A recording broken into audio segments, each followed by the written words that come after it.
Chapter 4. One of the most difficult things to think about in life is one's regrets. Something will happen to you, and you will do the wrong thing, and for years afterward, you will wish you had done something different.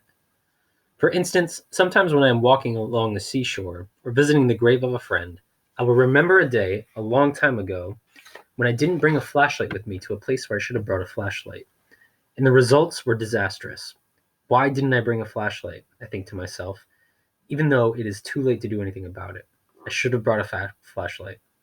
For years after this moment, in the lives of the Baudelaire orphans, Klaus thought of the time when he and his siblings realized that Stefano was actually Count Olaf, and was filled with regret that he didn't call out to the driver of the taxicab who was beginning to drive back down the driveway.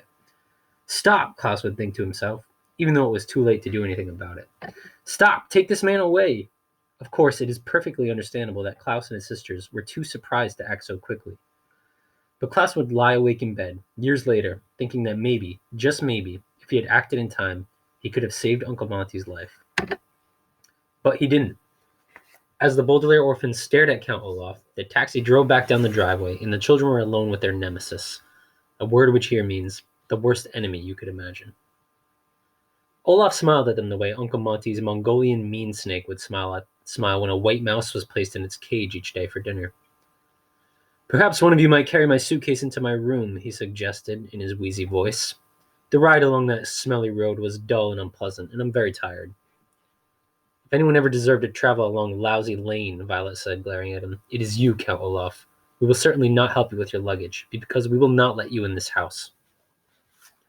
Olaf frowned at the orphans, and then looked this way and that, as if he expected to see someone hiding behind the snake-shaped hedges. Who was Count Olaf? He asked quizzically. My name is Stefano. I'm here to visit Montgomery, Montgomery, with his upcoming expedition to Peru. I assume you three are midgets who work as servants in the Montgomery home. We are not midgets, Klaus said sternly. We are children. And you are not Stefano. You are Count Olaf. You may have grown a beard and shaved your eyebrows, but you are still the same despicable person, and we will not let you in this house. Futa, Sonny shrieked, which probably meant something like, I agree. Count Olaf looked at each of the Baudelaire orphans, his eyes shining brightly as if he were telling a joke. I don't know what you're talking about, he said. But if I did, and I were this Count Olaf you speak of, I would think that you were being very rude. And if I thought you were rude, I might get angry. If I got angry, well, who knows what I would do. The children watched as Count Olaf raised his scrawny arms in a sort of shrug. It probably isn't necessary to remind you just how violent he could be, but it certainly wasn't necessary at all to remind the Baudelaires.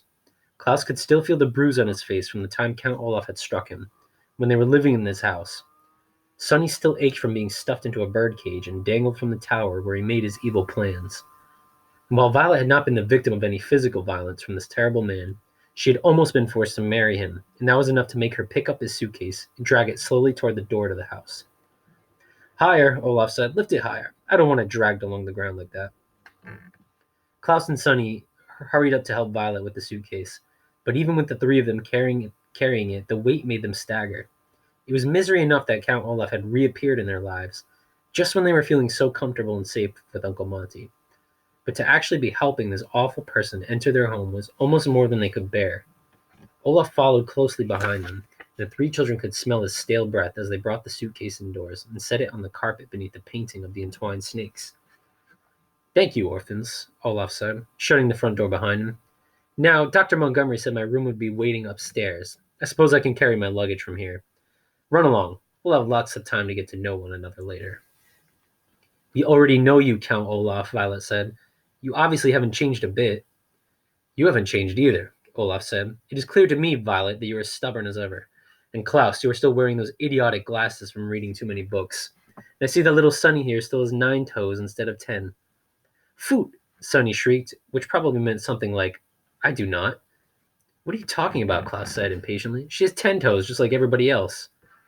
Really, Olaf said. That's odd. I remember that she lost one of her toes in an accident. His eyes shone even brighter, as if he were telling a joke, and he reached into his pocket of his shabby coat and brought out a long knife, such as one might be used for slicing bread. I seem to recall there was a man who was so confused that by being called repeatedly by the wrong name, that he accidentally dropped a knife on her little foot and severed one of her toes. Violet and Klaus looked at Count Olaf, and then at the bare foot of their little sister. You wouldn't dare, Klaus said. Let's not discuss what I would or would not dare to do, Olaf said. Let us discuss, rather, what I am to be called for as long as we are together in this house.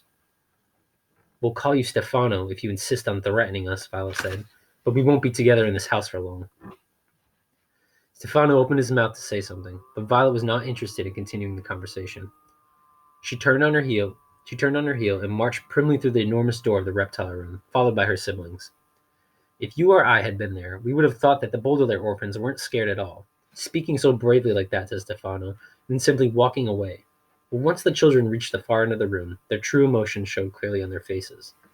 The Baudelaires were terrified. Violet put her hands over her face and leaned against one of the reptile cages. Klaus sank into a chair, trembling so hard that his feet rattled against the marble floor. And Sunny curled up into a little ball on the floor, so tiny you might have missed her if you walked into the room. For several moments none of the children spoke, just listened to the muffled sounds of Stefano walking up the stairs and their own heartbeats pounding in their ears.